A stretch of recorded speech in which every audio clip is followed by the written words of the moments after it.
Yeah, I just double-checked it. And it looks to me, ladies and gentlemen, like Democrats not going to get exactly what they want. With Hurricane Isaac hitting New Orleans, and they want Hurricane Isaac to hit New Orleans, and they want disaster. They want floods, they want homelessness, they want despair, they want human misery, so that they can contrast that with the Republican convention. They want to split screen it, and that's the key. Here's the only problem. As I've looked at the hurricane track, by the way, greetings and welcome back, El Rushbo at 800-282-2882. The hurricane is not forecast to make landfall until around 8 o'clock tomorrow morning. At 8 o'clock tonight, according to the latest forecast, which is as of 11 o'clock this morning, well, there's been an update now too, but latest update at 2 o'clock. At 8 o'clock tonight, when the convention gets going, the hurricane's still offshore. And unless the media has cameras out there to show upset fish, there really isn't a whole lot they can do except run highlights of Hurricane Katrina, which they will do if they have to. The only question is, when they run highlights of Hurricane Katrina, will they say so? Or will they try to make it look like that's happening now? So you're going to have Christie up there doing his speech, and it'll be split-screened. On some networks, it'll be split-screened with disaster preparations, maybe Obama talking to FEMA people, who knows what. The landfall is expected at 8 o'clock tomorrow morning. Now, there's nothing going on at the Republican convention at 8 o'clock in the morning. So there's no live damage. There's no live destruction to show. And the hurricane will then proceed to move through town, and by 8 o'clock tomorrow night, it will have finished its swath of destruction through New Orleans and will be further upstate up the Mississippi Valley. And outside of New Orleans, they don't care what happens to it. It's got to be New Orleans. I mean, they'll show some cows in distress if they have to. But they're not going to get, according to the latest forecast, of course, these things can speed up or slow down unexpectedly. But they're not going, looks like now, they're not going to have live death and destruction in New Orleans during the actual primetime televising of the Republican convention. And that's what they were hoping for. So they'll have to make use of the videotape. And I just, I enjoy the fact that they're not going to get exactly what they want. I think it's fascinating that they are perfectly comfortable with the idea of a hurricane going in and wreaking havoc on poor people again just for the express purpose of advancing their agenda. Let's go to the audio sound bites. This is yesterday and last night. We got a little montage here of the media trying to relive Katrina and bring it back to life for this Republican convention.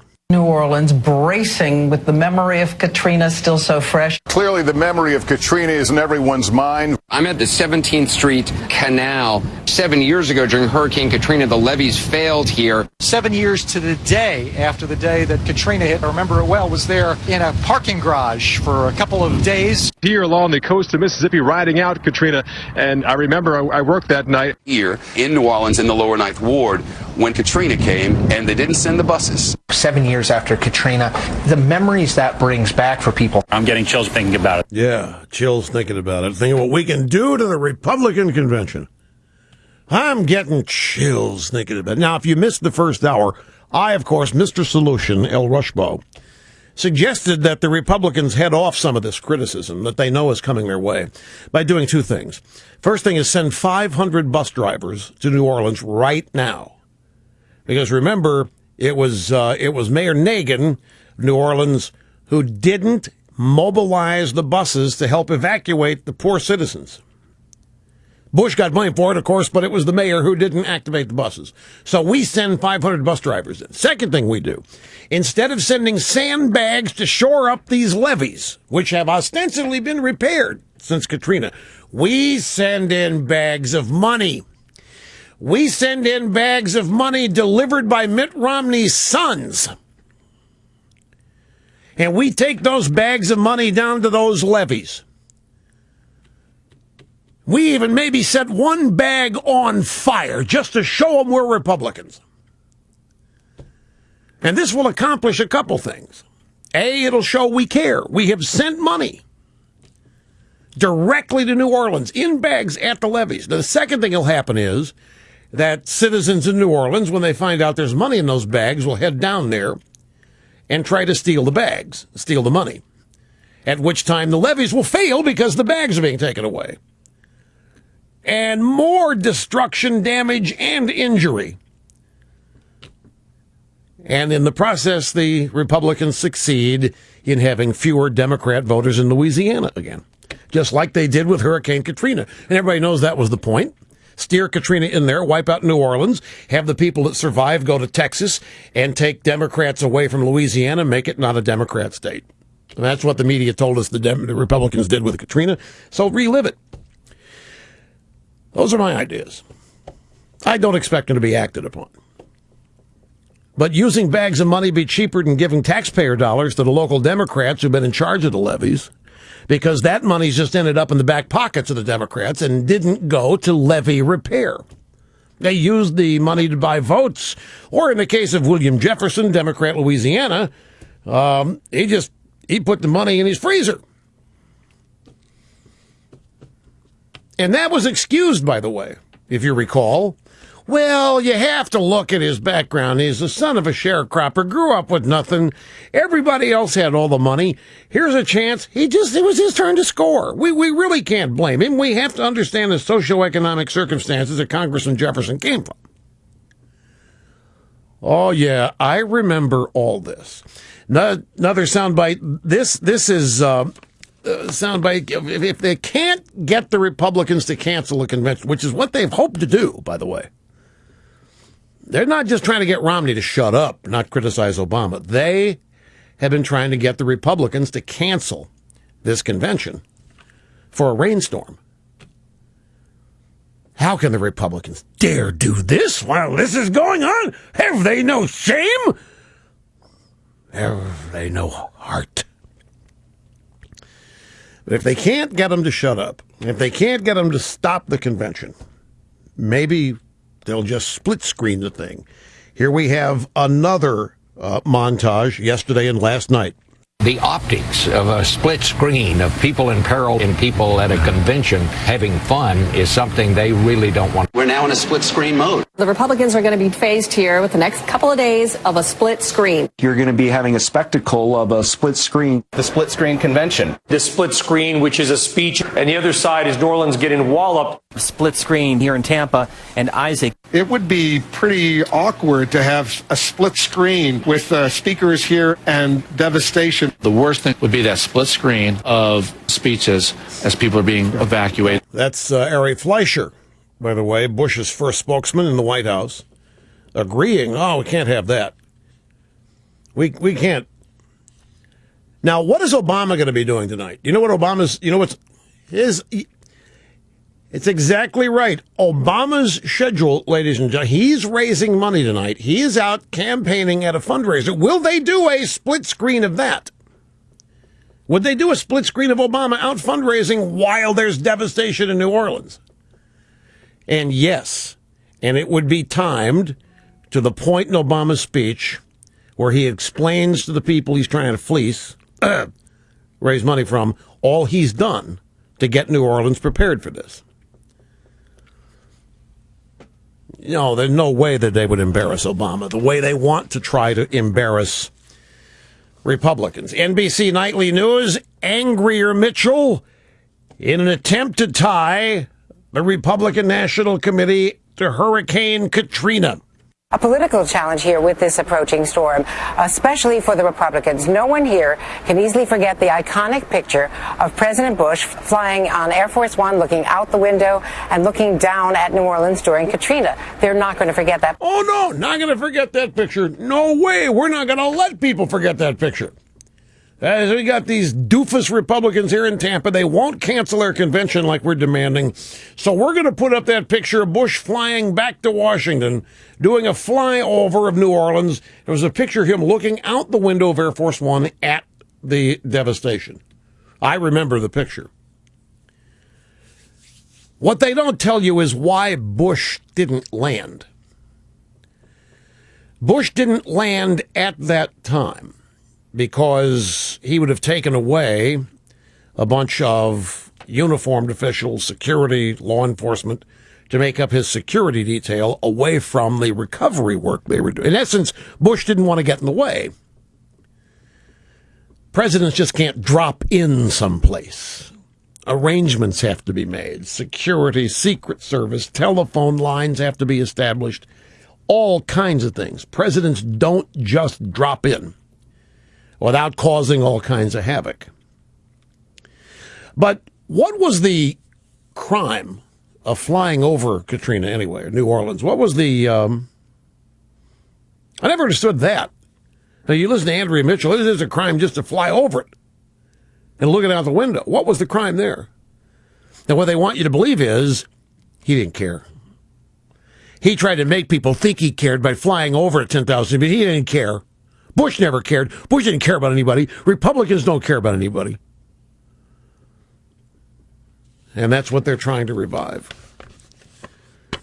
He couldn't even see the people he was looking down on. That's right. He couldn't even see. He was so high above them, he couldn't see the pain and suffering on their faces. Because he didn't care. And even if he had seen the pain and suffering on their faces, he was in the comfort of Air Force One. Just like he was a coward after 9/11. That's the impression they wish to convey. Jonathan Karl. This was on Good Morning America today.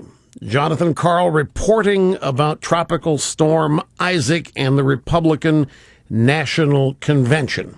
Officials are watching warily as it heads towards New Orleans. What they're worried about is that image of it slamming the Gulf Coast as they have a big celebration here. Technically, the convention has already started. The first session lasted just 32 seconds, long enough to take the first swipe at President Obama. We also want to draw your attention to the unprecedented fiscal recklessness of the Obama administration. That was the swipe? That was the swipe at President Obama? That was the Republican National Committee chairman there. So we want to draw your attention to the unprecedented fiscal recklessness of the Obama administration. Yep, didn't take them long for their first swipe at President Obama. So the effort clearly underway, and it's in full steam to intimidate the Republicans into shutting up. This morning on CNN on Starting Point, the co-host John Berman spoke with Representative Randy Forbes, a Republican from Virginia. It's about the Republican convention and Tropical Storm Isaac. And Berman had an observation about me and then wanted to know from this congressman's point of view if I was right. Here's the first of two sound bites. Radio talk show host Rush Limbaugh is saying that the media and the Democrats are making more out of the storm than we should. The media is now out there saying that Hurricane Katrina is now hanging like a pall over the Republican convention in Tampa. So this whole thing has been politicized as the Democrats politicize everything. It's the government. It's Obama. Is this being politicized? So he asked that of Randy Forbes, Republican from Virginia. And here's Randy Forbes' answer. Is Rush right? Are we and the Democrats politicizing this hurricane? We hope that it won't be politicized. Our big concern is the victims that could be there. As I mentioned to you before, Americans all across this country are very, very concerned about getting this country back on the right track, getting the economy going, creating jobs. And I think they're going to be listening to that message as well. And, you know, Americans, again, are going to have a lot of challenges as we move through the next several years. I don't think Forbes answered the question. He just said, we hope they don't politicize it. Randy's too late. It already has been played. It's already being played. They're already salivating over the split screens tonight. They can't wait. Stop and think of that. They can't wait for devastation and destruction so they can split screen it. With Chris Christie making his speech, last night CNN Wolf Blitzer, special coverage of the Republican National Convention. The reason why it was special coverage is that there wasn't a convention last night. They canceled it. Having a discussion about conducting the convention while Tropical Storm Isaac, now Hurricane Isaac, is hitting New Orleans. It's Wolf Blitzer and Marco Rubio. If you were speaking tomorrow night and had to make a decision, do I speak at a time when a hurricane is hitting the Gulf Coast, maybe on the 7th anniversary of Katrina, or do I say, you know what, maybe it's not the best time for me to speak? What would you do? Because there are plenty of speakers lined up for tomorrow night. We need to wait and see what the intensity of the storm becomes, or whether that continues to be the path. But let me say this, the convention's not just a big party, it's a working session. I mean, there's business to be transacted here. So Wolf's beside himself now. He just basically said to Rubio, you gonna have the guts to make your speech while all this crap's going on in New Orleans? Don't you understand that it'd be better to cancel your speech? What business you have making a speech when that hurricane's hitting New Orleans? Wolf didn't get the answer that he wanted, so he kept on. I think it's one thing to do a roll call, which is obviously critically important. That's the legal, the technical things you got to do. It's another thing for people to go up there and start bashing, let's say, President Obama at a time when there's a national crisis. Well, again, I think this convention is going to be a lot more about the choice that the American people face. I hate to get into the speculation. Right.